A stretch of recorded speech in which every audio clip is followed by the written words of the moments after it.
Hello guys! Hello! Welcome dito sa aking channel Virgo. Alamin natin kung anong messages, vibration, gabay, energy para sa lahat ng Virgo. Ito ay general reading, so pwede kang makaresonate. Gamitin mo ang iyong intuition sa panonood.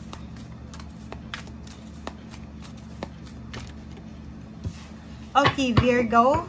Wow! Talk less, feel more. Tingnan natin.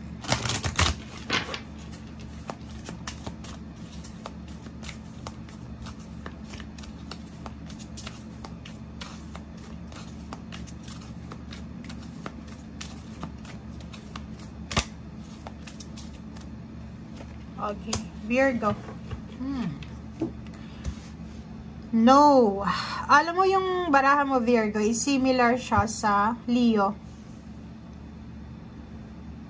May magulang ka bang Leo? May kapatid na Leo? May karelasyon na Leo? May kakilalang Leo? Close friend na Leo? Katrabahong Leo? Na pwedeng may gusto kang sabihin sa kanya? Or parang may gusto kang ipahiwatig sa kanya? Or may gusto kang ipaglaban sa kanya? Yung rights mo siguro. Gusto mong i-prove sa kanya na mali siya, tama ka. Or parang sinasabi ng baraha na gusto mong ipaliwanag sa kanya yung tama kaysa sa mali, parang ganun. And dito sa baraha mo, sinasabi na no, okay? Panoorin mo yung Leo kasi pwedeng makaresonate ka din. Dito sa baraha, sinasabi na ngayong new moon ng February 2024, binibigyan ka ng babala na instead, okay, walang masama na ipakita natin na tayo ay tama. Walang masama na i-correct natin yung ibang tao, lalo na kung may mga pagkakamali sila. Pero kailangan mong isipin na yung taong i-correct mo ay ano siya, wise siya. Kasi pag hindi siya wise, pag masyado siyang emosyonal, hindi mo kayang i-correct ang taong ito. Kahit like for example, nagkamali siya ng pagkakaintindi, pag kinorek mo siya, kung wise ang taong ito, magsasabi pa sa'yo, ay thank you, kasi kinorek mo ako, at least hindi ko nagkaroon ako ng wisdom or parang gano'n, nalaman ko yung totoo. Pero kung ang taong ito ay masyadong emosyonal, hindi niya masyadong parang feeling niya, entitled siya sa lahat ng righteousness, puro lang siya tama, ayaw niyong mag-accept ng fault or ng mga mistakes or errors, magagalit ang taong ito sa'yo. Diba? Magagalit siya, sasabihin niya na mayabang ka, nagmamarunong ka, or ganito ganyan. So, Virgo, ang sinasabi dito ng baraha, talk less, feel more. Ramdamin mo lang, parang observe ka lang. O mag-observe ka lang sa ngayon. And iwasan mo yung pagsasalit. Kahit may gusto kang sabihin, kahit may gusto kang iparating, siguro ang gawin mo sa ngayon is ignore. 'Di ba? Ignore. Abandon the situation, abandon the talk, abandon the drama, abandon the negativity. Kasi, yun, 'di ba? Mas kailangan natin ng parang lakas, physical strength sa ibang bagay. Kasi dito, explain pa kung ano yung tama at mali. Lalo na kung, depende naman yun sa tao, kung tatanggapin nila yung failure nila or magmamayabang pa sila. Parang ganun. So, eto guys, eto yung pwedeng makaresonate sa inyo ngayong new moon sa February 2024. Okay? I hope na makita nyo kung ano yung sinasabi ng baraha or may mga ideas or may mga parang point of view na kayo dyan or may mga ideas na talaga sino ba ang taong ito or ano ba yun. Okay, wait lang guys ha. Kailangan natin sumunod.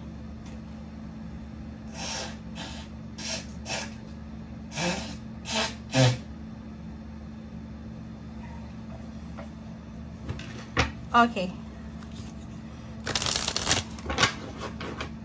Virgo.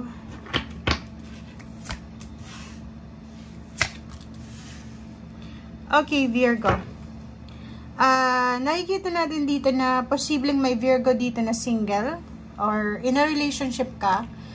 Posibleng may makikilala ka by the way na isang kaibigan, mapababae man or lalaki.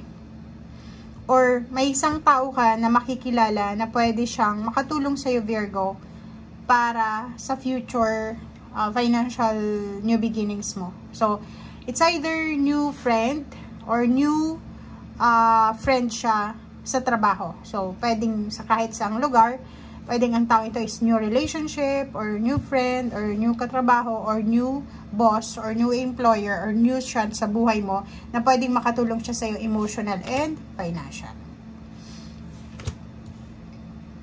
So, dito din, if ever na naghihintay ka, Virgo, ng balita tungkol sa pera, if ever naghihintay ka ng result, like nag-a-apply ka ng trabaho, nag-a-apply ka ng promosyon,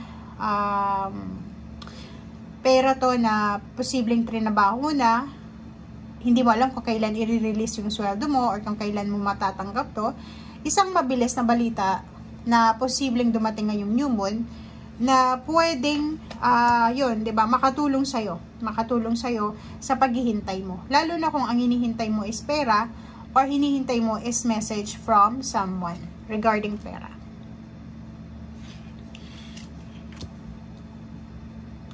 Okay. So, may iba din sa'yo dito, Virgo, na sinasabi na kailangan mong magpakatatag. Kailangan mong magpaka-wise, magpakatatag. Dahil posibleng mahaharap ka sa mga maraming decision making or choices.